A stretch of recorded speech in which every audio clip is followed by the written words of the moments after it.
I don't give a fuck. Let me tell you why.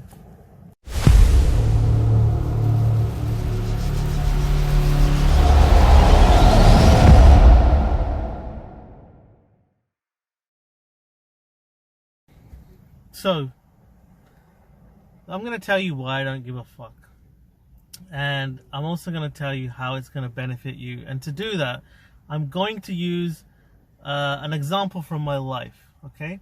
So, back when I was starting my career, and I was new to the world of screenwriting and Hollywood and LA and everything, and I got my first break with Warner Brothers. Now, I remember going. I remember the run up to that interview. I was nervous. I felt unprepared. I wasn't sure, and I'm pretty confident that if I had have gone there with that attitude, I would have been laughed out of the offices. And then what happened was the night before, I didn't really get a surge of confidence.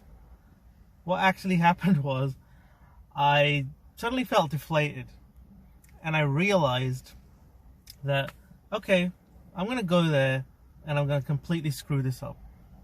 There's no way they're going to take me on board. And I was even considering not going there.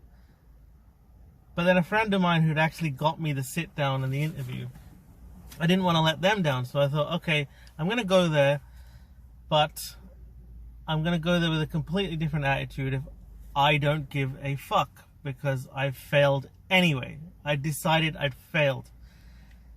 And I remember waking up in the morning and going there, and I had zero stress. I had zero fear, because in my mind, I wasn't trying to validate myself or qualify myself for the position anymore, because I'd already given up on it. This thing, attachment, I was, instead of being attached to the results, I was free from results. And I went there, and I went with a calm attitude. I remember sitting in the waiting room, just playing on my phone. Felt no pressure. And then when I actually went into the interview, and the interview it wasn't just one person, there was three, and they were quite aggressive. And during the interview, they were like asking me the general questions of like, why should we hire you? You got no skill, blah, blah, blah. And I think normally if I'd have gone there caring like I had before, I probably would have stalled and panicked and just been like, oh no, please give me the job because of X, Y, Z. Instead, I turned around and I flipped the script on them. And I was like saying to them, why should I take this job? Because at the end of the day, I'm talented, I'm a great story writer, and like, if you guys don't give me a chance, someone else will. And so on and so forth. I mean, I approached it with that attitude, and I noticed the change in the way they were dealing with me was almost instantaneous.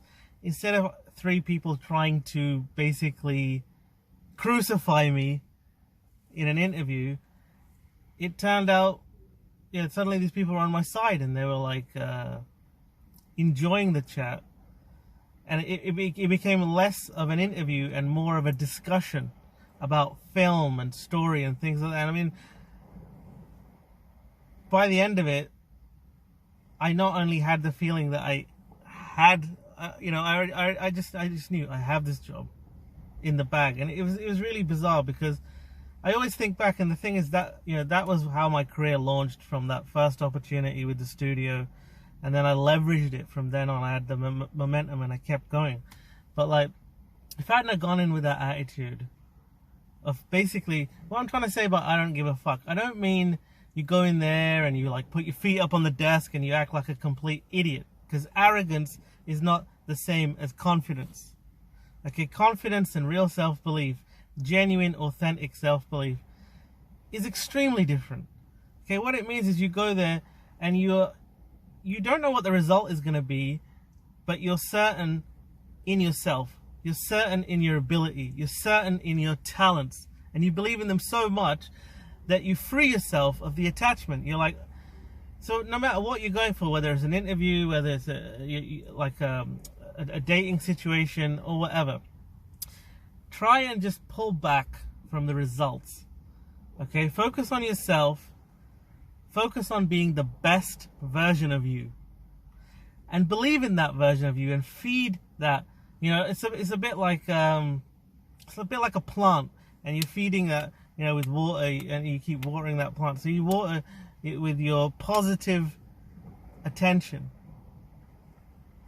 and you do that continually, and that's what I did in that interview. And I did it, you know, by accident, because I thought I've already failed. I'm not saying go somewhere and think you already failed.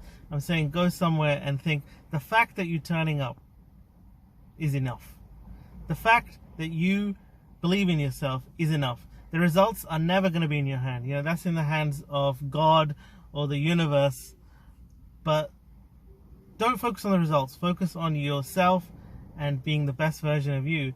And I guarantee you that the right people will stay, and the right opportunities will become yours.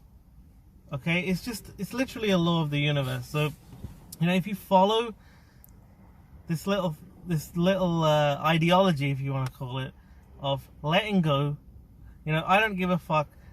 Instead of looking at it, yeah, I don't give a fuck, I'm just going to act like an idiot. No, I don't give a fuck, I'm just going to be confident in myself. I'm just going to approach situations with self-belief. Okay, just start with that confidence and self-belief. Okay, yeah, at first it might seem delusional, it might not make any sense, but you need to continue with it. You need to feed it until it becomes not just a habit, but as natural as breathing. Okay, so you need to do this, and I guarantee you, if you can just put into practice the things I'm saying, it's going to make a huge difference in your life. Okay, so make sure to subscribe and drop your comments down below, and you know, I'm looking forward to reading them and replying, and let me know how any of these techniques are working out for you as well. So until next time, make sure to live more than you exist.